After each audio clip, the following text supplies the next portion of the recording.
with the same pick as No Diggity did previous game, and likewise as well, we have the same bans from both teams. We have for No Diggity, they banned out the Chen and Enchantress, with the Lone Druid and Void banned out by Na'Vi, but Beastmaster again on the Dire side, and Invoker again on the Radiant side. Oh, you sure as hell don't want to give Dendi the Invoker again. Yes, that is definitely. For that game, No Diggity chose Radiant. For this game, No Diggity chose Radiant. Okay, so yeah, I mean, for example, you choose Radiant and then you get Invoker. It makes a lot of sense. Invoker is one of those heroes mid that can be very strong if he gets ahead and gets good levels and good laning phase, but he's also very squishy and easy to kill. Especially Quas Exhort Invoker, he doesn't have points in Wax and he's not very tanky. So it makes a lot of sense. This is the... Okay, I just want to highlight something. This is very classic in competitive Dota, where you beat a team and then you pretty much draft their lineup and beat them again. Yep. So it's like, there's no doubt, you know, it's not... You weren't outpicked, so it was nothing about draft. We're just better, but you break their spirit, kind of, you know. And it's done a lot by some drafters. You just kick a dog when it's down. I'm just gonna pick your composition now and beat you with it again. So it's only a best of 2. They have nothing to prove. Yeah, exactly. In that case, it's not the point at all. But in tournaments, you actually see it sometimes. There's money on the line. Yeah. That's true. $1,000 again. But in tournaments, you see it sometimes, but it's yeah, what you said. You're thinking of the next round. So you're telling me it's on purpose? Because I always thought it was a coincidence. It happens sometimes. It happens quite a bit, I feel. Yeah. That is awesome. Yeah. I didn't know that they were so savage on both these teams. The bans are exactly the same for both teams, except for the Lycan ban and the Venge ban. Yes. On the side of No Diggity. Bat and Brood were banned out last time on the side of No Diggity, Yeah. but since they have already got the Beastmaster now, I feel like they don't need to ban any offlane. Exactly. So. They were targeting the restricted offlane pool. Yeah. In that case, in obviously, it doesn't make any sense because it's most likely Beastmaster offlane. Invoker Bane, same type of combo, by the way, like the sleep into Sunstrike. It's less reliable than Disruption because the Sunstrike delay makes it that someone can unsleep you, but it's a very good combo as well. Like Bane has very good setup spells, Nightmare, his old Finn's Grip, so great Sunstrike targets. So it's a bit of the same. And on Navi's side, Beastmaster OD, well, again, like No Diggity didn't reveal much, but Navi did already reveal quite a lot in how they want to play the game, because as we said, those two heroes, they lack damage, ODBs. They don't want to fight too early. They're very scary in the mid game and in the late game, but they don't want to fight too early. Now there's a hero we don't see that much these days. Why the Doom pick? It's for sure targeted against OD. You just Doom the OD, and then the hero is useless, completely useless. It doesn't do anything. Yeah. Like you have carries that, even though you Doom them, they still do damage. They have good base damage, etc. OD is not one of them. OD doomed, you need to kite and wait for the Doom cooldown, unless you can fight well the OD, but it's like most of the time it's not the case. Yeah. So they're looking to just eliminate him from the team fights, and they're assuming that he's going to be their big thorn in the side. Huh? I would assume it's a position for Doom. I don't know, it could be anything else, but Yapzor does play it. Yeah, it's a Yapzor hero, and they banned the Potom and the Enigma.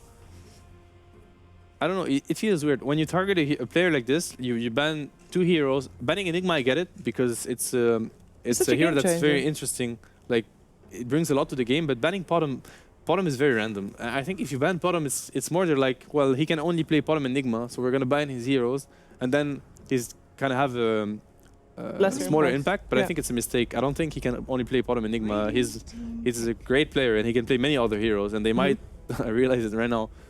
So I don't like those two bans. Enigma ban, I think it's good, but banning the Potom like this seems a bit random to me. We saw No Diggity play Potom on last Thursday, and I think he didn't miss a single hero, a single arrow. He hit every single arrow. I mean, maybe he's like that good that they need to ban it. Maybe they're like a threat. Yeah, like, sure, could be. I guess it's a random threat that you don't want to deal with. Sure. On lanes. All right, Lina picked up another hero that we see sometimes, but not too often. Good with the OD. Astrid is a great setup for the Lina stun, and this is I like this better. Like comparing, No Diggity picked Venge at that stage, and you need burst damage with those heroes. Like that's what I was saying before the other game. Like you roar someone, that target needs to die, because they really lack damage last game. Now it's better already. They have a lot of burst damage in the Lina. So that's going to help a lot for Navi. I prefer... The lineup seems more balanced to me like this than it was for No Diggity in the first game. I have to agree with you there. All right, well, we got some more picks here. No Diggity looking for a nice pick to round things out. What are they missing here, guys? It's hard to say because we don't really know where the Doom is going to go. I guess Doom is not your typical Era hero, but normally they save Era's hero for last, which I guess in this case they do again with the Darkseer pack. This could be scary. Like Doom Yeah. Darcy offlane sounds like a nightmare for the OD. I don't think you can run OD on the safe lane anymore. Sounds like a nightmare. Heyo. There's a Bane in the team. Great Wow. job, man. Also, but they easily picked Oracle. Like we saw Soneko's Oracle previous game. He might not be as flashy as Artstyle Shadow Demon because obviously he was the talk of the game last game, but This he did is really an- well. This is answer to the Darcy. Yeah. Actually, this is might actually have been a mistake from No Diggity because now the Darkseer has no other choice than jungle. He can't do anything. Like he's just gonna remove every shield. Right, that's one thing that I learned in this tournament. Yeah. You purge off You the purge off Iron shields. Shell, and then what do you do as Darkseer? Yeah. You jungle? You You have to jungle. you do Like, the LC you're not- jungle, huh? The worthless can But jungle. actually- Doom is already in the jungle. No, he's just going to be poking in and eating guys. He's just going to go in for some chicken and But if come you back the to his guys lane. the Darkseer wants to This is kill. No. Yeah. actually this is a bit tricky for No Diggity. I think they had really good lanes. They could have pressured Navi heavily, but now they can't anymore because of the Oracle pick. So why the Drow ban there?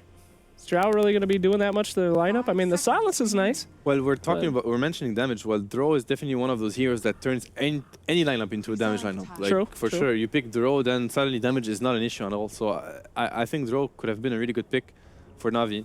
It's a good ban. I like it. But yeah, I'm still thinking about the lanes for No Diggity because now they're not going to be able to pressure the OD anymore, which is a What shame. if you put Darkseer in the jungle and Doom on the offlane? Yeah, sure, but he's going to get destroyed there. Okay. He's gonna face like OD, Oracle, or whatever hero they want to pick, really. And then they're just gonna pressure him a lot. It seems like they think that it's actually a Lina. Lina core? Yeah, Lina support. Lina support. Yeah, they assume it's an OD mid and the Lina support. Radiant team Yeah. pick. Yeah, I wouldn't be so sure about it. I think it's a Lina core. Boy. Slark. Slocky Malaki. Yeah, it's a Love good it. Slark game for sure. It's a very good Slark game, and Slark Darkseer is a very scary combo. Yeah. Yeah. You Now- don't want to have that Slark with Iron Shield on you running at it just gives him the damage that he needs to solo kill people. And So- secure that early game, Yeah. too. I mean, it's a lot of damage. Slark is, I mean, they got a lot of burst, though, to kind of deal with that on Navi, though. I Yeah, mean, they do, but they have single target heroes, and 10 seconds it's remaining. Yeah. heroes that can't deal with Slark. He just ulties, and then you can't do anything against him. They have the Lina stun that's pretty that's reliable. pretty good. Yeah, but that's basically it, honestly. Like, besides Lina, all of their heroes are actually awful against Slark, so it's a great pick. And he's gonna find pickoff so easily because he's gonna have the Darkseer damage input, then he's gonna have the Sunstrike on the target he goes on. He's gonna find kills for sure with Slark. It's a very good Slark game. So last pick for Navi, what do you reckon? I would assume that it is a support, but honestly, I'm not sure. I think it's a art style hero or Oracle. Anyone but Dazzle, please. No Dazzle. Spectre. Oh, Not at there you go all. So it's for. a Lina support. Nice. Yeah, Okay. they feel like that they can get away with the greedy carry because they have the Oracle versus Darkseer, and that their offlane is not gonna get pressured. And Spectre is great versus both like Slark and Invoker. He gets on top of them instantly, and it's a great pick for sure. But it's very greedy. It's a bit of greedy, though. I mean, Yeah. they have a lot of early game down there on Diggity. And if the early game goes bad, that Spectre's going to be in a real bad spot. I want to hear it, guys. How bad of a spot are they going to be at? Who is going to take this second game of the series? Who is going to take home another $1,000? This is probably the toughest prediction I think that we've had. I mean, both teams, they have a lot going for them, and they have a lot of things that could go wrong. Gonna have to go for Navi still. I don't Yeah. know. Spectre's OP. 2-0. Yeah. Yeah, I think Navi Rough 2-0 stuff. as well. Ooh, if I'm right with him, I'm good. You got We're mad on your fine. side. I can't guarantee we're gonna be God. right, but it's my prediction. Guess that's for what sure. I'm going to say, guys? You can't come on the train. You got to be off the boat. One of us has to be. That's why I'm off the boat. I'm once again the devil's advocate. Sure. The Yeah. devil's advocate returns. Returns. That's me. So yeah, let's find out if I'm gonna be wrong or if I'm gonna be right. So Great transition, Great Sheever. Well done. I'm gonna just wait to see how far the camera can go up before I do it over to our comments. No, let's go up to our commentators. It is time for game 2. Navi, no deity with Draskell and OD Pixel.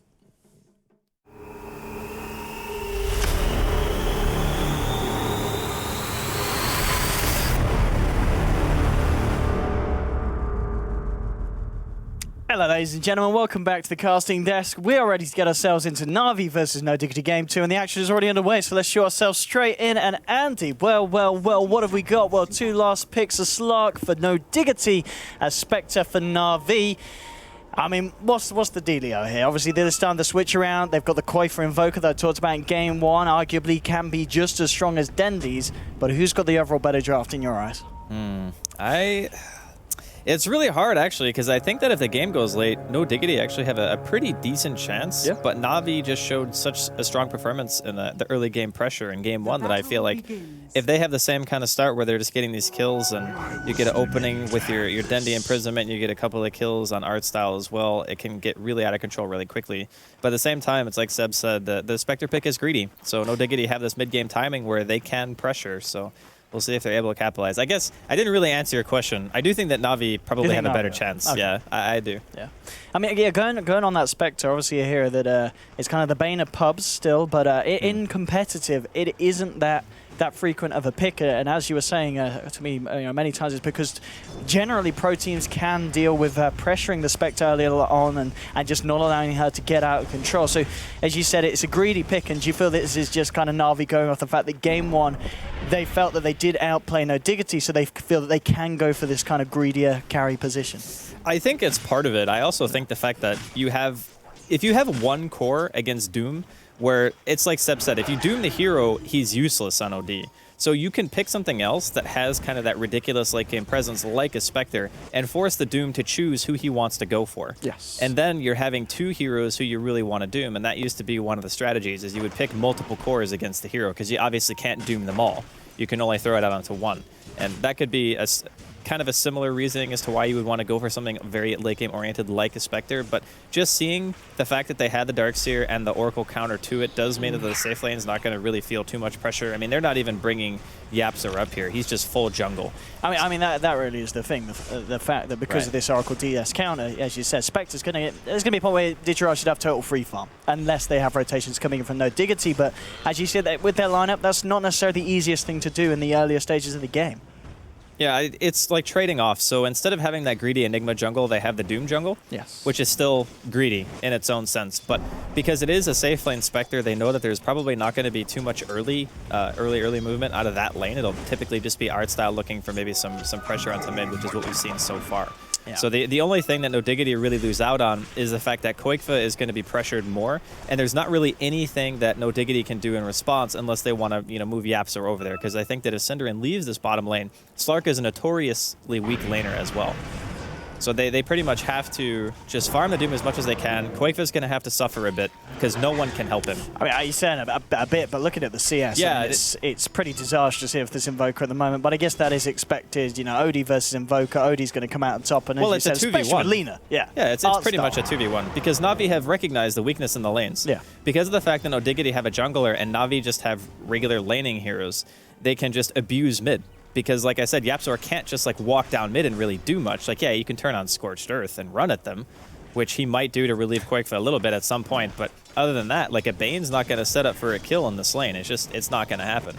So even though, yeah, I mean, he could be in trouble. I guess, yeah, Yapsor is going to be enough to hold them off, and Darkstar a little bit too premature with the stun, and he could be in trouble. The purple ball's coming through, and Yapsor running at them with Scorched Earth, boys. It works out. It works out, yeah. Great play from the side. We were saying that he was struggling, and something like that can just really step up Koikfa's game, and not that it really should be that much of an issue for No Diggity, because we've seen so many games where Koikfa struggles in the laning stage, but he still comes back to win the game. I think it was just Na'Vi trying to go in when they didn't really have the vision. Like, they have one ward high ground, but it doesn't really see into the jungle at all. It pretty much only sees when the Doom enters the lane anyway, which is daytime. You would see that regardless. So just a little bit over-aggressive. I don't really think that they had to go for the kill, but maybe they felt like they should be getting more out of their lane and not just being satisfied with the fact that Koikfa had like a fifth of the CS of Dendy, which I would have been more than okay with at that stage, but they get punished a bit. I mean, look at Kezi's Darkseer as well on this top lane at the moment. Of course, understandably, he hasn't found the CS. He's only found 5 last hits because of the Oracle, but at the same time, he has managed to find levels. He is level 4.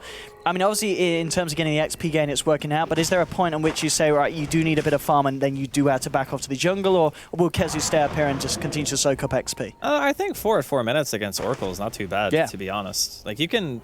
But he's not going to have to farm. Yeah, he's not going to have a tremendous amount of farm, but just getting the levels is okay because you can have like Yapso rotate up eventually and soak the lane, and he can sit there pretty safely, and then you can just farm up your mech if you want, if you feel like it's getting to a stage in the game where you're just not getting enough gold. So we'll see if they want to make that rotation eventually, but all things considered, it's not too bad, getting that early kill or the first blood even, and then Quakefest still doing, he's doing better, not doing great, but in a lane where there's been so much time spent there from art style, it's not really too much of a shock.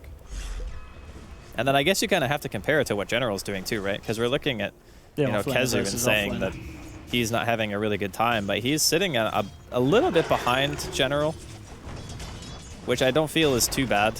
The biggest thing is he actually has a support committed to holding him back that can actually kill, where I feel like the Darkseer has a really hard time dying in his lane. So yeah.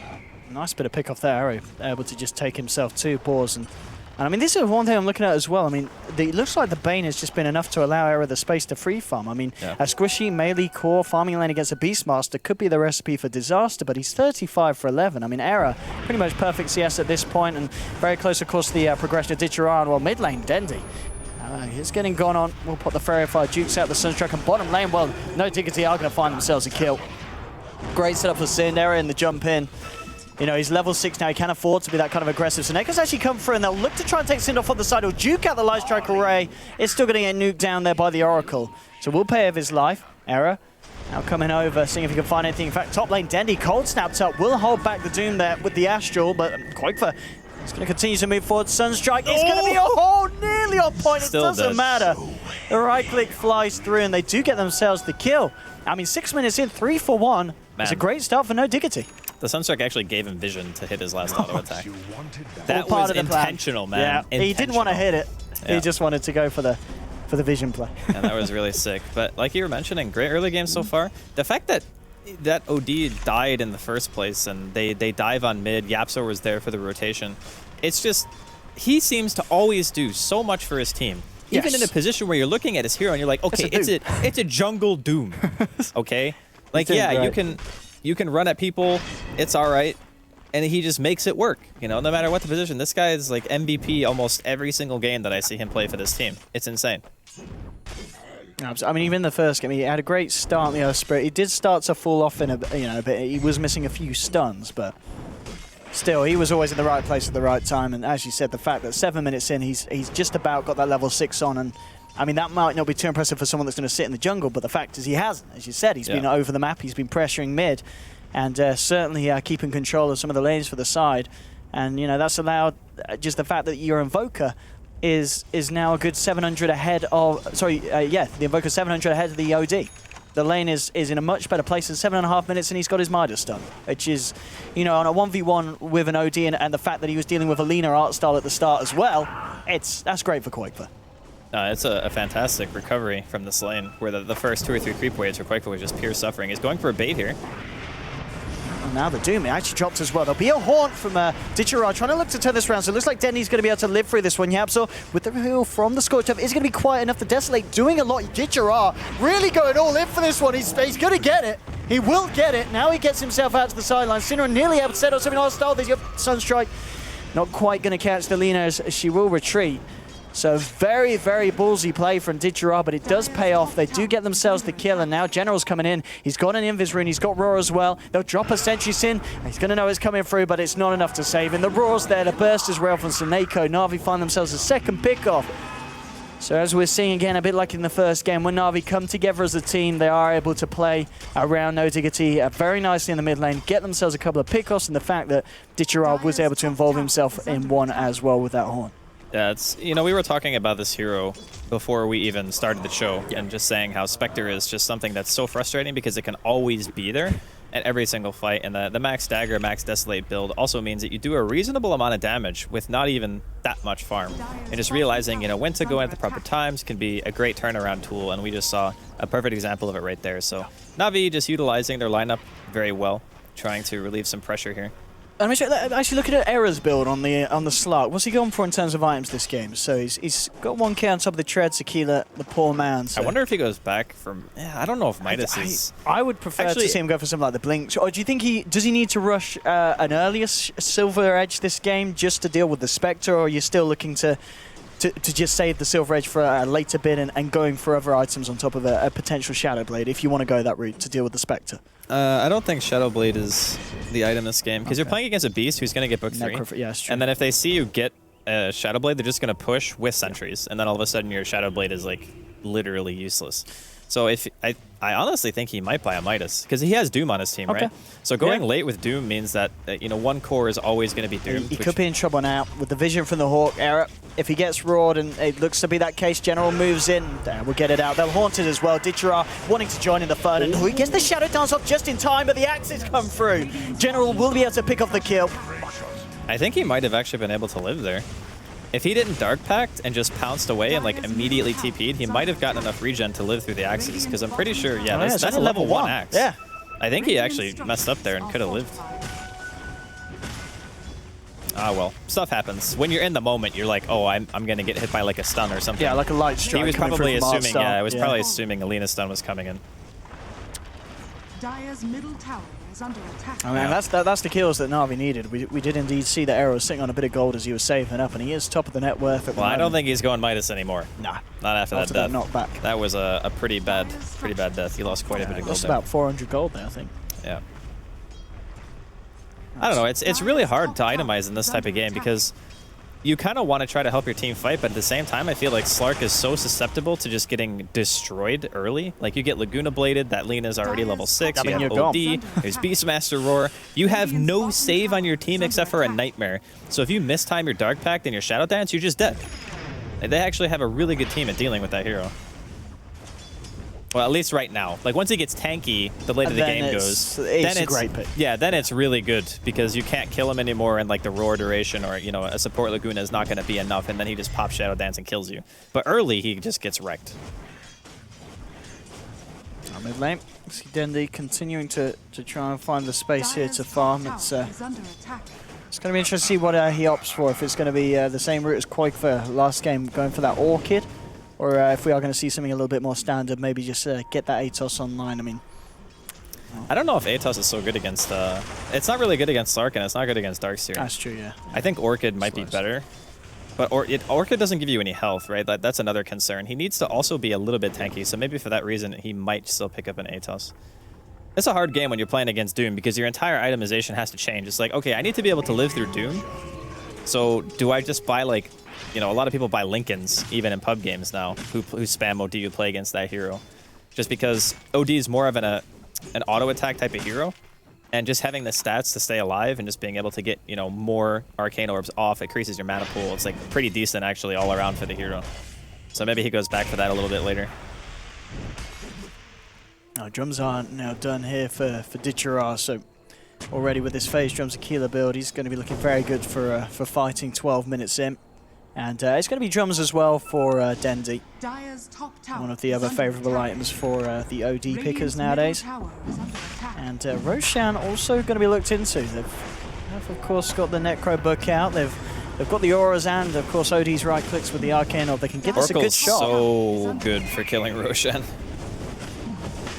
It's so good for killing Rosh. Yeah, this. I don't think there's a chance for no Diggity to even have a look in on this one. As you said, the speed that they're taking this down, it's gone. Oh, it's a blink. Okay, this is all in. I do like that. This is fighting time. I mean, yeah, Arrow's going to be throwing himself at the enemy.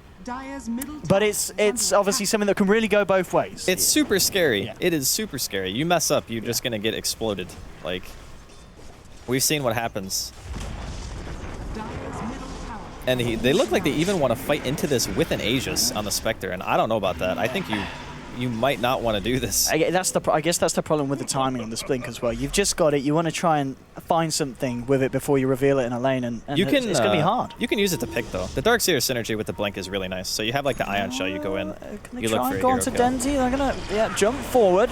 at the start of this that one. was not the imprisonment. And, well, the Slark will be off point. False promises there to save him, and with the heals, Dendy should be fine. They hold Kezu back. Dendy's going to be able to survive through this one. There's a Fiend's Grip onto Dichirano, and he has been left alone. Will get taken down once, but he's got the Aegis, and he has got a Horn. Right. So we'll see if Na'Vi want to try and come back into this one. Get the Dragon Slave out. Dichirano trying to get the high ground, but a great Doom straight away coming out from Yapzor.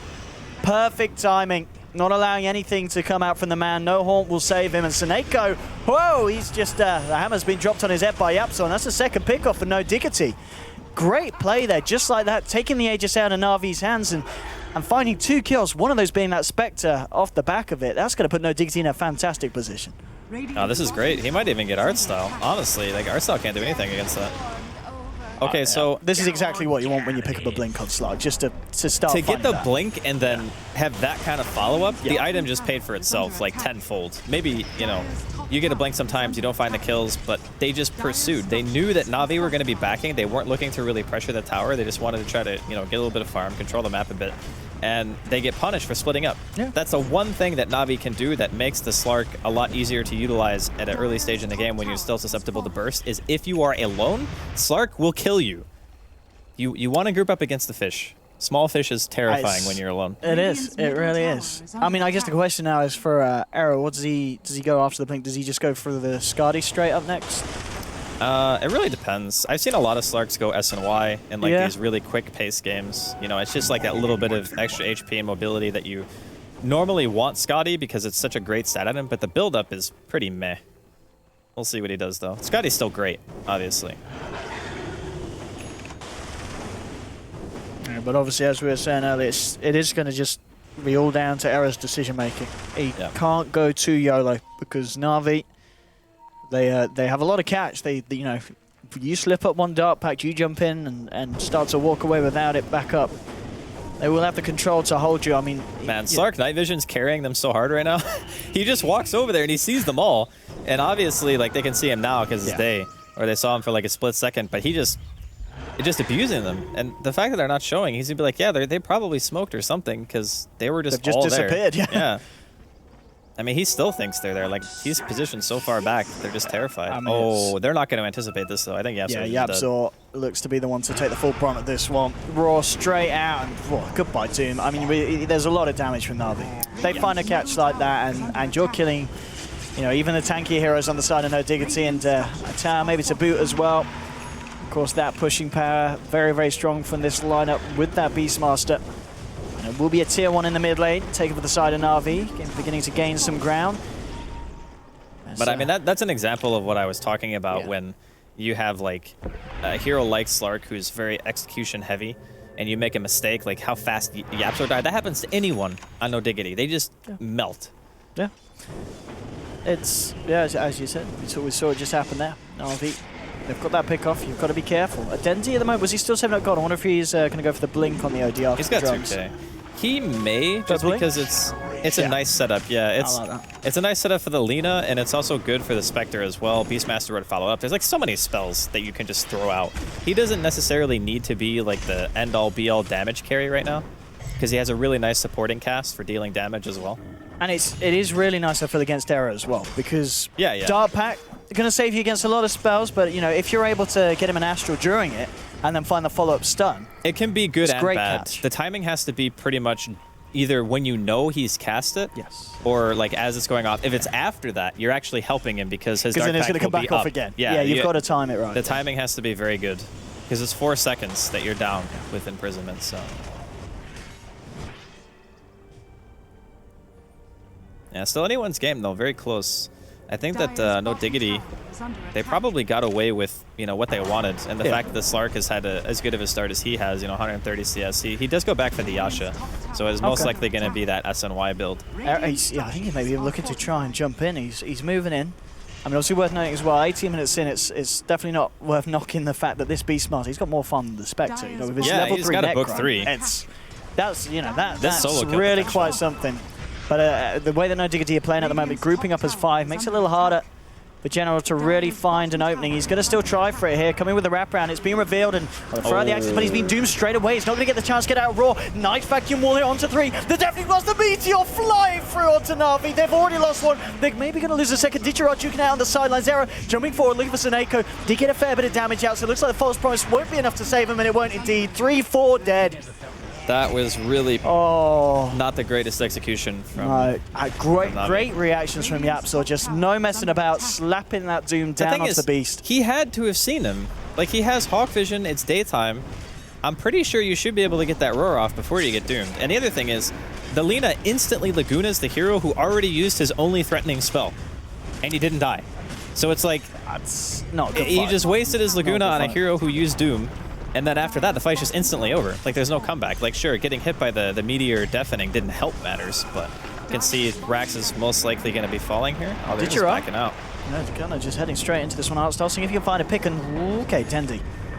We'll set up here with the Astral. They've managed to find Yapzor on the backlines, and they will get him.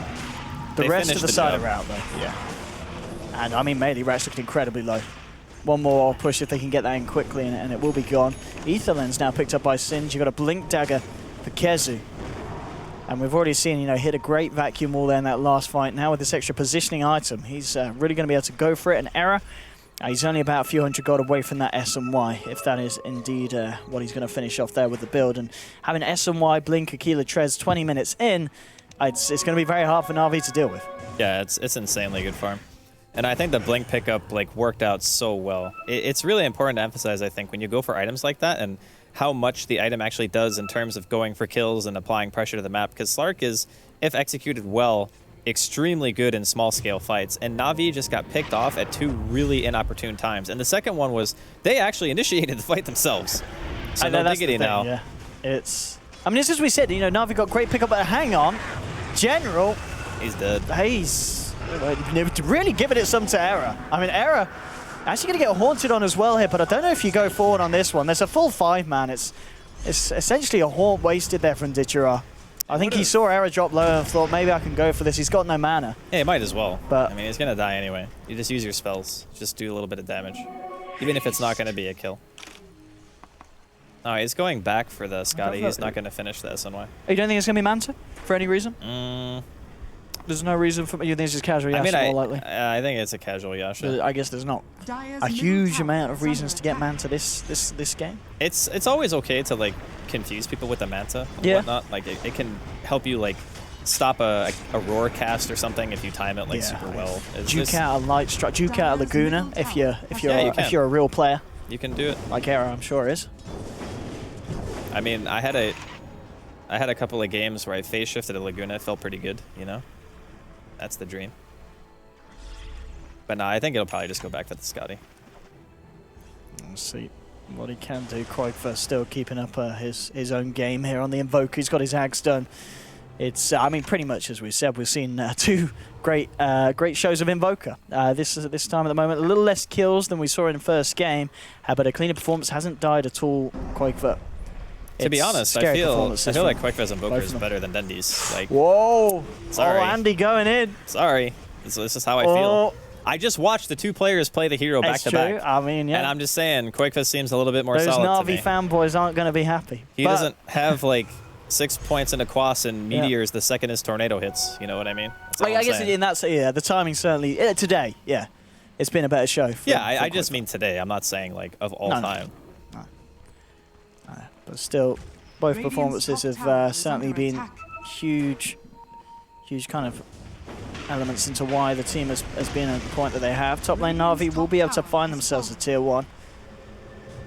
I mean, Na'Vi, I kind of feel that compared to game 1, they're not as out of it as No Diggity were at this point in game 1. They still have a chance now. They can turn, but they're kind of running on a clock here because if Era gets another item, you know, we talked about how the Slark's susceptibility to death is pretty much only during the early stages of the game, and that's kind of rolling to a close soon. So it's like 25 minutes in. He finishes up the Scotty. He eventually gets, you know, maybe he feels so threatened that he wants to even buy BKB. He can do that because he has a ton of damage as well. So it's kind of getting to a stage where Na'Vi want to try to do something, but they only have limited ways of playing the game. Their split push isn't really amazing.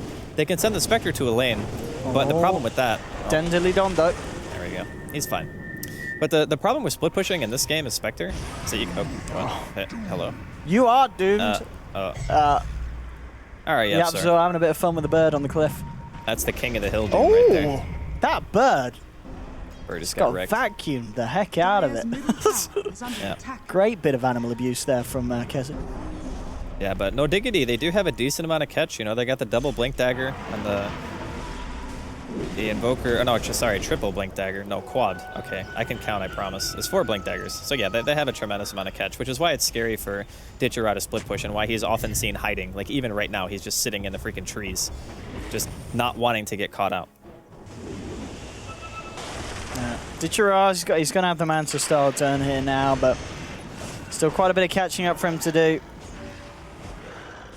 It is going to be a tough one here for Na'Vi. No, Diggity certainly having a much better game here in this game too. I mean, just look at the fact that Kezu more farm than the safe lane Spectre, and this is a Darkseer that was having to deal with the Oracle. I mean, you know, we talk about the fact that Oracle, yes, it can shut down Darkseer in the laning stage, but it's still a Darkseer. If you play it right, you're going to be able to catch up, and Kezu, he's given us a great performance. We could see a teamfight break out here. Oh, he comes in with a vacuum wall onto 3 and the Meteor, and he drops in the pit too. God, Dendy in general. There will be a Horn, but the Fierce Grip on Darstar, the Sunstrike as well, is going to be kept alive here by the False Promise. Jabs are falling low. They will find one, and now Ditchera with the Manta Style doing a fair bit. They found themselves 2 kills, but now Ditchera, he doesn't know what to do. He's low on life. It's a triple kill for Quaitha. He's going to try and look to turn it into an ultra. Look at the TP out, will escape. But a fantastic fight in the Roshan pit there for No Diggity. The setup was there from Kezu, the follow-up from Quaitha. You talked about how his Meteors have been absolutely on point, and they've been brilliant this game. Each and every time, hitting 3 heroes minimum. And it does so much to Na'Vi in these team fights. It like killed Dendy from 100%. He gets back into a wall, Meteor deafening, dead. There's just nothing you can really do about that. But the coordination just seems really good between Kezu and Quake for this game. It's very impressive to watch. And I do feel like Na'Vi had a slightly better draft in my opinion, but I don't feel like this game is won solely on draft. I feel like No Diggity have just played a better Dota game. You know what I mean? Like the early game skirmishes, they always seem to favor them. Yapzor's rotations. Goodbye, art stop. Yeah, this is the point in the game where the Slark starts to become a little bit too much. A little out of control. I mean, he's reached on enough money to buy that Skadi, indeed, as you said he would, on top of the Yash. He's got it in like, what, 1,500 or something? Oh, less than that. 1,400? He's got the orb. He just needs but a second he needs ultimate. the point booster. Yeah, 2k plus 1.2. It's like 3.2. He's got 3. Just 200 gold. Oh, yeah. You're right. Easy I thought he peasy. had one less item for some reason. I don't know. He's nearly got it done. And I mean, as you were saying earlier, once he gets that Skadi, I mean, Na'Vi, they're going to have a hell of a lot more issues than they have at the moment, and that is saying something. It's 16-8, 27 minutes in. No Diggity just having a really, really strong game too. Yeah, it kind of got out of the hand really fast for them, actually. They had a pretty strong lane, honestly, in mid. Like, just the Lina sitting around, maybe soaking a bit too much from Dendy, but just trying to make sure that Quakefa didn't have a good start, realizing how important the Invoker is to these types of lineups where you need a hero to help create a little bit of space, because Doom is quite greedy and so is Slark. But as soon as they got their core items up and running, it was just non-stop engagements. And I really do think that one of the biggest turning points in the game is just when they're sitting mid as 5, Na'Vi, they just, they get that Roshan, and then they're like, okay, we're going to push mid, but we back off a bit. The second they split up, No Diggity just punish them so hard. Oh, yeah. They get the Aegis Carrier instantly, right? I think that first Roshan is so important for Na'Vi to just start to get map control, because No Diggity can just play it in such a varied amount of ways. Like, they don't have to play just a fighting game. They can split push. They can, go for the late game because they have Doom and Slark and Invoker. They don't have to end at any given point. But Na'Vi, I feel like their lineup, sure, you have the Spectre and you have OD, but I do feel like Slark is a really good matchup against OD, and I feel like Spectre, if you just doom that target and you kill the OD, like what does their team really do? That's kind of how I feel. Over, isn't it? Yeah, I feel like that's how it would usually play out in the late game. I suppose you can always rely on like the buyback haunt from Spectre, but even that is committing a lot to try to just win an engagement. So I feel like No Diggity's lineup, when it gets to this point, is a lot harder to deal with. I mean, do you feel that we are just seeing why exactly Spectre can suffer in these pro games? The fact that teams can deal with it. It's never really been given the chance to get it, a real kind of foot up in these team fights, because No Diggity, they've just pressured enough elsewhere across the map that too much for kind of Ditchera to do on his own with the amount of farm that he's got at this point of the game. Yeah, for sure. I think that Navi wanted to be more 5-man oriented a lot earlier to try to make sure that heroes like Slark don't get the time to get to this stage. So they wanted to try to pressure, and then they decided to go do something else, and they get punished twice. Arrow's ready to go. Look, they're surging him up. Alacrity on him. Iron Shell as well. He's ready to try and look for a jump in. He just heads in, starts on the racks. We'll jump onto Denny, but there we have it. The Astral to contain him. So they have to follow up. They do have a Roar. Actually, General going to focus the onto Yapzor now. Coming in with a Horn as well. With a Deafening Blast. The Meteor Flash with Dendy's gone just like that. Arstyle falling low as well. The backlines. General kept alive with a False Promise, but they've already lost Seneko. It's a triple kill for Era. Cinderin, he's helping them deal with Ditchera. He's been doomed up. It's a 4th kill. There's a buyback on both the Oracle and the Spectre. They want to try and do something. The rest of the side of Na'Vi can't get themselves back into this one, but Era, he's got 10, 11, give him a 12 for 13 stack here off the Essence Shift. He's found himself an ultra kill. It may just be a rampage. Ditchera, he's hiding in the Ancient. He's trying to do his best to survive it, but the Yule setup, the GG comes out. Era jumping in, looking for the glory. He's going to get it. Rampage for Era on the Slark. 9-1-9, 23-9. Na'Vi just getting shut the hell down. As what a game for No Diggity, especially to come back after game 1, which was a pretty brutal beatdown going the other way. Na'Vi on top in that match, but this time round it works out perfectly for No Diggity. And I mean, what can you say? You're seeing Quakefor on his Invoker, Era on his Slark, and Sindon, one of the heroes that you can play at a top level. It's going to be too much for Na'Vi. Yeah, they just made all the right moves in the early game. Like No Diggity, we talked about Yapzor making that rotation towards mid, getting the first blood, just helping out that lane a little bit. You had the fight around Roshan, they split up, their Spectre dies, Aegis Carrier goes down, lose another hero. It's like every single thing that Na'Vi did got punished this game. And in the fight bottom, I think, was the nail in the coffin for me. When they were smoked, right? They were wrapping around, they were trying to go in, and, you know, General sees Kezu, or not Kezu, excuse me, it was Yapzor playing Doom that game. He sees Yapzor on the mid lane. And he gets doomed when he just finishes book 3. Yeah, and he has didn't get no the roar book, out. and he can't roar. And it's like, when you take team fights that way repeatedly, and everything is just a disaster in terms of execution, it doesn't matter how good your draft is. I really just genuinely feel like No Diggity outplayed them super hard this game.